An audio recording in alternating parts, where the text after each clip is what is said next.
Assalamualaikum warahmatullahi wabarakatuh.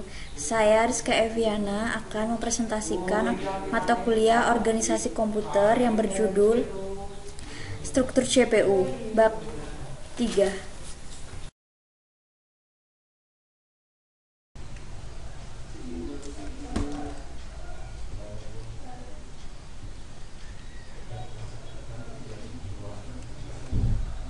Struktur CPU.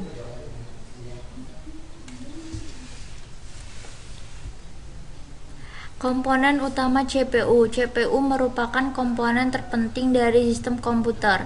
CPU adalah komponen pengolah data berdasarkan instruksi-instruksi yang diberikan kepadanya. CPU tersusun atas beberapa komponen, yaitu Arithmetic and Logic Unit atau ALU, bertugas membantu fungsi-fungsi pengolahan data komputer. ALU sering disebut mesin bahasa atau machine language karena bagian ini mengerjakan instruksi-instruksi bahasa mesin yang diberikan padanya. Seperti istilahnya, ALU terdiri dari dua bagian, yaitu unit aritmatika dan unit logika boolean, yang masing-masing memiliki spesifikasi tugas tersendiri. Control unit bertugas mengontrol operasi CPU dan secara keseluruhan mengontrol komputer sehingga menjadi sinkronisasi kerja antar komponen dalam menjalankan fungsi-fungsi operasinya. Register adalah media penyimpanan internal CPU yang digunakan saat proses pengolahan data. Memori ini bersifat sementara, biasanya digunakan untuk menyimpan data saat diolah ataupun data untuk pengolahan selanjutnya.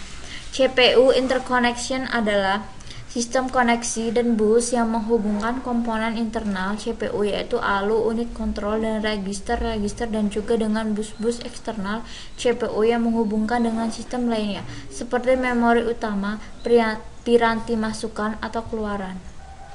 Fungsi CPU. Fungsi CPU adalah menjalankan program-program yang disimpan dalam memori utama dengan cara mengambil instruksi-instruksi, menguji instruksi tersebut, dan mengeksekusinya satu persatu sesuai alur perintah. Untuk memahami fungsi CPU dan caranya berinteraksi dengan komponen lain, perlu kita tinjau lebih jauh proses eksekusi program.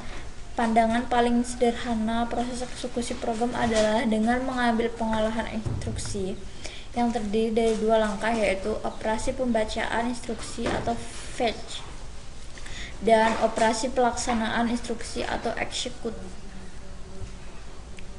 Siklus fetch eksekusi. Pada setiap siklus instruksi, CPU awalnya akan membaca instruksi dari memori. Terdapat register dalam CPU yang berfungsi mengawasi dan menghitung instruksi selanjutnya, yang disebut program counter atau PC.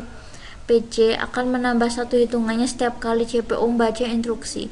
Instruksi-instruksi yang dibaca akan dibuat dalam register instruksi atau IR.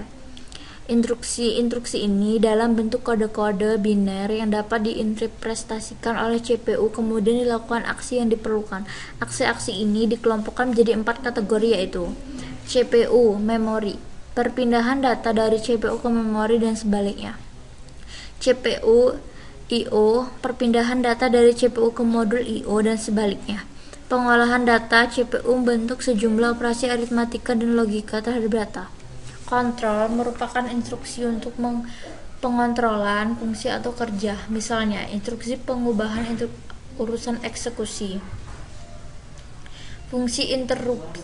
Fungsi interupsi adalah mekanisme penghentian atau pengalihan pengolahan instruksi dalam CPU kepada routine interupsi. Hampir semua modul, memori, dan I/O memiliki mekanisme yang dapat menginterupsi kerja CPU. Tujuan interupsi secara umum untuk manajemen pengeksekusian routine instruksi agar efektif dan efisien antar CPU dan modul-modul I/O maupun memori. Setiap komponen komputer dapat menjalankan tugasnya secara bersamaan, tetapi kendali terletak pada CPU. Di samping itu, kecepatan eksekusi masing-masing modul berbeda, sehingga dengan adanya fungsi interupsi ini dapat sebagai sinkronisasi kerja antar modul. Macam-macam kelas sinyal interupsi program, yaitu interupsi yang dibangkitkan dengan beberapa kondisi yang terjadi pada hasil eksekusi program. Contohnya Overflow, pembagian nol, operasi ilegal. Timer adalah interupsi yang dibangkitkan pewaktuan dalam prosesor. Sinyal ini memungkinkan sistem operasi menjalankan fungsi tertentu secara reguler. I.O. Sinyal interupsi yang dibangkitkan oleh modul I.O. sehubungan pemberitahuan kondisi error dan penyelesaian suatu operasi. Hardware failure adalah interupsi yang dibangkitkan oleh kegagalan daya atau kesalahan paritas memori.